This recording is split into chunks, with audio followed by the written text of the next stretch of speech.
University Kamonyi wadi municipality ya Kisoro abanza mu rukiiko rw'orurengo rwa haiguru orutebeekanisibwe aha town hall orutebeekanisibwe aba Uganda Development Forum UDF ahansi y'entebeekanisa eya Musevenomics. Omukoro ogu gureeteire hamwe bingi abarukwatwaho aharimu abakansara ba district ab'ebyenkurakurana mwebembezi w'ihanga aha district bakansara ab'ebyokwerinda abarukwebembera entebeekanisa ya Parish Development Model arukukiikirira abakyara ba district ya Kisoro mu ishengyero ry'ihanga Honorable Grace Akifeza Ngabirano hamwe n'abakuru abandi nk'owabaireho omukuru wa polisi y'ihanga Retired General Kareke Ihura, Edward Katende or Executive Director wa Uganda Development Forum nashobora ahari Musevenomics nka enkora egenderire okworeka byona ebi Museveni na government akozire hansi ya National Resistance Movement kurugane kwato bwebembezi omwaka gwa 1986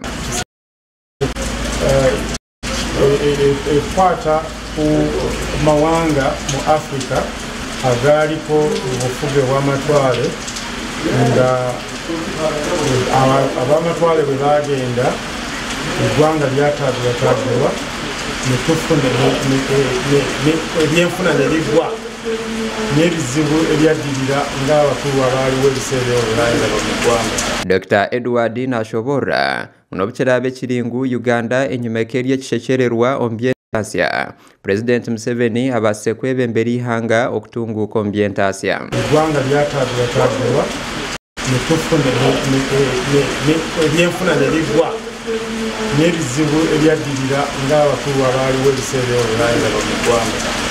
President Museveni bwe yatwalira obuyinza abantu amawanga agasinga na Uganda gagamba nti eggwanga ligudde era bwe bageraageranya mu mawanga amafu era Uganda nga liri mu mawanga agasooka.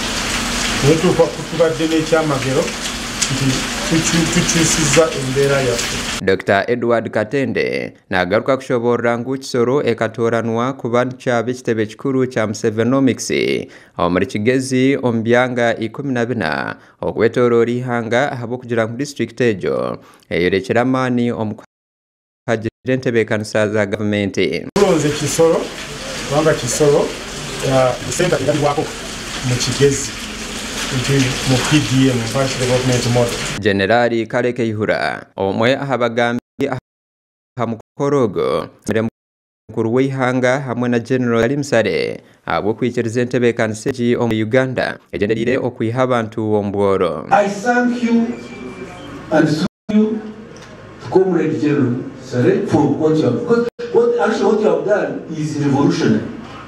Because this is what they call, in some places they call it all society governance. You are involving the people. Kareke Ihura yashaba bwebembezi wa district okujakirira okwegeita kw'ebibiina n'okwongera omuhendo aha by'oburambuzi.